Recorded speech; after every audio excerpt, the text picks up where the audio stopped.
Hello everyone, welcome back to my new video. কেমন আছো তোমরা সবাই? আশা করি অনেক ভালো আছো, সুস্থ আছো। আমিও অনেক ভালো আছি। আজকের ভিডিওটা একটু অন্যরকম হতে চলেছে। আজকে আমি দেখাবো, তোমাদের সাথে শেয়ার করব আমার কাছে কি কি ইনডোর প্ল্যান্ট আছে, আমি কিভাবে রাখছি, কিভাবে টেক কেয়ার করছি। সব প্লান্টগুলো আমি জল দিয়ে রেখেছি, আর এগুলো আমি সপ্তাহে 2 দিন চেঞ্জ করি। জলটা চেঞ্জ করার সাথে সাথে আমি গাছগুলো ভালো মতো ধুয়ে নিই, আর তার সাথে সব কিছু ধুয়ে তারপর নতুন জল রেখে গাছগুলো রেখে সাজিয়ে রাখি।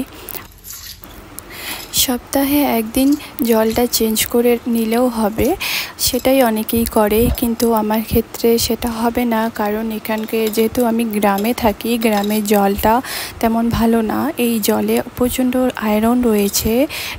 2 দিন পর পর জারগুলো কেমন যেন অন্যরকম কালার হয়ে যায়। এই জলটা আমি 2 দিন আগেই ভরেছিলাম, এই যে দেখো অন্যরকম একটু কালার হয়ে যায়। তার জন্য গাছটা যাতে নষ্ট না হয়, তাই আমি সপ্তাহে 2 দিন বা 3 দিনও চেঞ্জ করি, সব সময় চেঞ্জ করতে থাকি।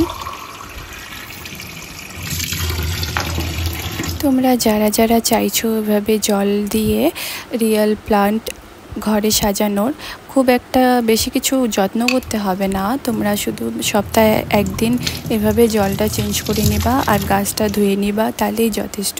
এইভাবেই তোমাদের গাছ অনেক ভালো থাকবে, গ্রো করবে। এরকম জলে রেখে গাছ রাখার জন্য বাজারে অনেক পাওয়া যায় জার, কিন্তু আমি সেগুলো তেমন কিনি নাই। আমার কাছে যা ছিল সেগুলোতেই আমি রেখেছি। সেগুলোতেও অনেক সুন্দর সুন্দর হচ্ছে, ছোট জারগুলোতেও অনেক ভালো হয়। এটা যেমন আমুল কুলের বোতল, এটাতে আমি রেখেছিলাম। তারপর এটা একটা জগ ছিল, যেমন জল খাওয়ার জগ, এটা আমার তেমন ইউজ হতো না। এটাতেও আমি এই প্লান্টগুলো, ব্যাম্বো প্লান্ট রেখেছি। আর আমার কাছে জ্যামের কিছু 2-3টা জার রয়েছে, সেগুলো আমি ধুয়ে ওটা মানি প্ল্যান্ট রেখে দিয়েছি। আর এটা একটা প্লাস্টিকের একটা কৌটো ছিল, এটা আমি পেন্ট করে এভাবে স্নেক প্ল্যান্ট রেখে দিয়েছি। এভাবে তোমরা যে কোনো তোমার যা ইচ্ছা এভাবে সাজাতে পারো।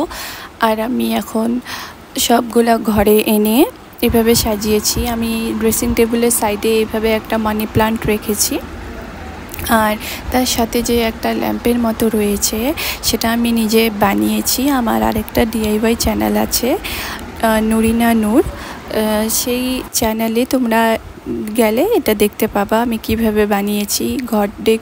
রুম ডেকোর নিয়ে আমি অনেক ভিডিও বানিয়েছি, কিভাবে ওয়েস্ট ম্যাটেরিয়াল বা তোমাদের হাতের সামনে যা থাকবে সেটা তোমরা কিভাবে ইউজ করতে পারবা তোমাদের ঘর সাজানোর জন্য। এই যে দেখো কত সুন্দর লাগছে, একটা কেটলি আর্ট করেছি, তার মধ্যে রেখেছি, খুব সুন্দর লাগে দেখতে এভাবে।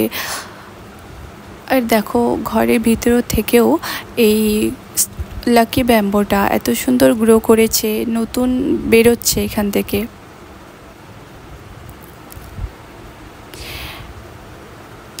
এইভাবে ছোট ছোট কৌটো রাখলে ভালো লাগে, সাজিয়ে রাখবা। আর এটা আমি দার্জিলিং থেকে নিয়ে আসছিলাম, এটাতে ম্যাগনেট করা আছে, ফ্রিজে রাখা আছে। এটাতে আমি একটা মানি প্ল্যান্ট রেখেছি, এটাও অনেক দিন ধরে আছে, ভালো আছে। আর এই যে এখানে কয়টা মানি প্ল্যান্ট রেখেছি, এটাও একটা আমুল কুলের বোতলে অনেক দিন রেখেছি, প্রায় 1.5-2 বছর হয়ে যাবে। ইনডোর প্ল্যান্টগুলি সবগুলো এখানে সাজিয়ে রেখেছি। তোমাদের এই ভিডিওটা কেমন লাগলো? ভালো লাগলে আমাকে কমেন্ট করবা, আর দেখা হবে নেক্সট ভিডিওতে। টাটা।